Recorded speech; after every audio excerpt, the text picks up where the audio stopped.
Hai, ketemu lagi. Sekarang gimana? Udah punya rekening saham? Atau mungkin masih proses ya? Soalnya emang butuh waktu untuk pembukaan akunnya. Sabar ya. Nah, apa nih langkah selanjutnya kalau kalian udah punya akun sekuritas? Saatnya memilih saham pertama kalian. Ingat ya, saham pertama ini akan menjadikan benchmark untuk kamu. Karena ada loh yang trauma investasi karena nggak tahu dia beli saham apa. Jadi belinya tuh asal-asalan aja. Kalian jangan jadi salah satunya. Bagi kalian yang masih pertama, saya saranin untuk investasi jangka panjang atau long term investing dan memilih saham yang kinerja perusahaannya sudah historical proven atau udah terbukti dari data historisnya. Kriteria dalam memilih saham pertama. Yang pertama, saham blue chip atau saham yang memiliki market cap yang mencapai di atas 10 triliun. Kenapa saya saranin untuk memilih saham blue chip? Iya, karena umumnya, perusahaan blue chip itu memiliki kinerja bisnis yang tergolong tahan banting. Bahkan ketika kondisi ekonomi yang lagi buruk sekalipun, mereka tetap tangguh. Yang kedua, bisnis modal yang solid dan juga prospektif. Ingat, kita beli saham artinya kita itu menjadi memiliki porsi kepemilikan dari perusahaan tersebut. Jadi sebagai pemilik, pasti mau kan untuk memiliki usaha yang bisnis modalnya jelas dan memiliki prospek yang bagus ke depannya.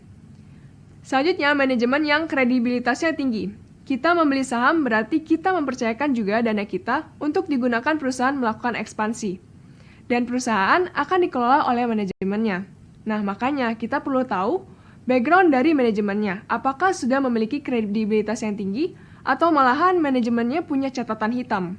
Kalau kayak gitu, harus dipertanyakan loh. Selanjutnya, laporan keuangan historis yang bertumbuh. Seperti yang telah dijelaskan oleh segmen sebelumnya, di mana kita sebagai investor akan mendapatkan berupa capital gain dan juga dividen.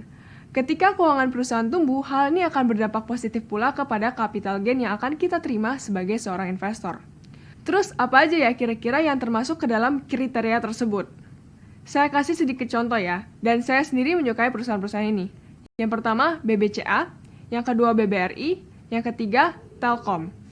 Saya filter perusahaan ini berdasarkan perusahaan yang memiliki market cap terbesar di Indonesia. Gimana? Pada familiar gak sama perusahaan-perusahaan yang sudah saya sebutkan sebelumnya? Kenapa saya personally suka sama perusahaan ini? Karena seperti yang saya bilang sebelumnya, perusahaan blue chip itu tergolong tahan banting, walaupun adanya kondisi ekonomi yang buruk.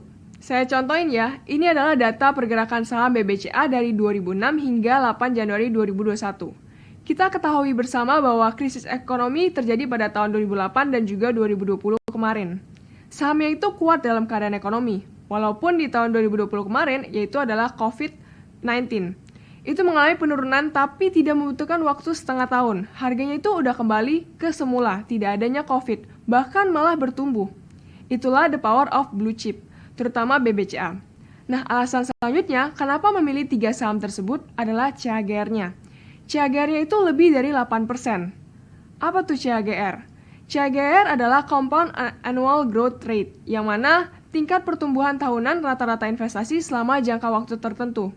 Nah, cara menghitung CAGR itu, harga akhir dibagi harga awal, dipangkatin 1 per jumlah tahun, dikurangin 1. Nah, pada perhitungan ini, saya menggunakan perubahan rata-rata selama 10 tahun, yaitu 2011 dan 8 Januari 2021. Jadi, contohnya BBCA. Memiliki harga akhir 2021 itu 35.250 dan harga awalnya pada kasus ini berarti 3 Januari 2011 sebesar 3.225. Maka CAGR yang dimiliki BBCA adalah 27,02%. Artinya apa? Artinya, return rata-rata tahunan perusahaan BBCA itu adalah 27% per tahun selama 10 tahun terakhir.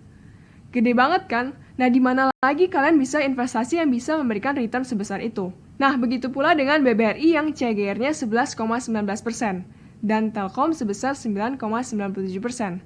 Nah, kalau kalian memiliki modal yang besar, saya saranin untuk BBCA karena perusahaannya selalu bertumbuh dan juga berinovasi. Tapi bagi kalian yang memiliki modal yang sedang, saya saranin untuk saham lainnya seperti BBRI atau Telkom atau perusahaan lainnya. Nah, sekarang gimana cara beli saham pertama kamu? Hal yang harus kalian lakukan adalah ambil handphone kamu dan buka sekuritasnya.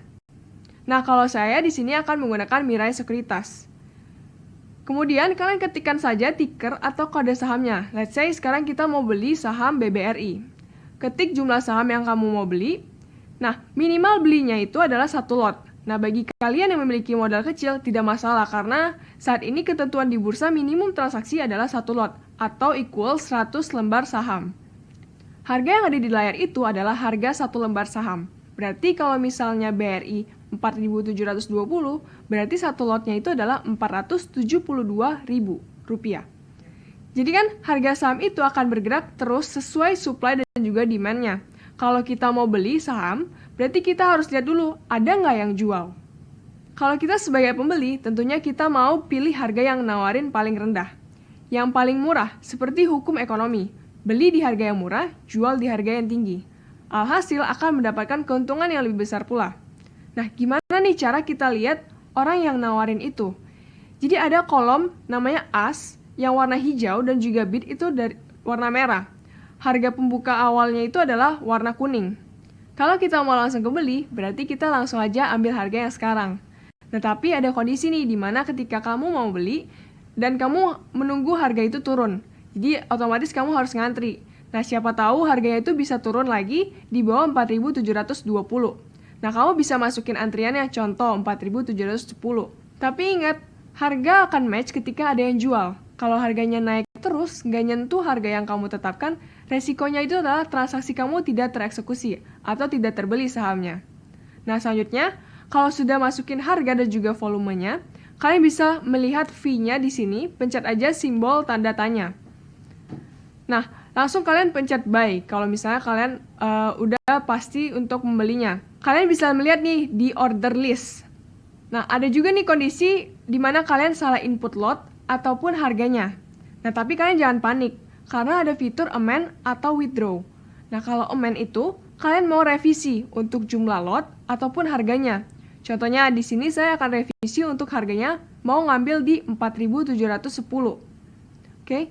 Nah, kalau misalnya withdraw, itu ketika kita mau membatalkan order yang kalian sudah lakukan tadi. Hal yang pertama kalian harus pastikan yaitu kalian memiliki kepemilikan sahamnya. Nah, di sini saya coba buka portofolio dulu, dan saya memiliki 1 lot saham BBRI di harga 4.720. Dan sekarang harganya udah 4.810 nih.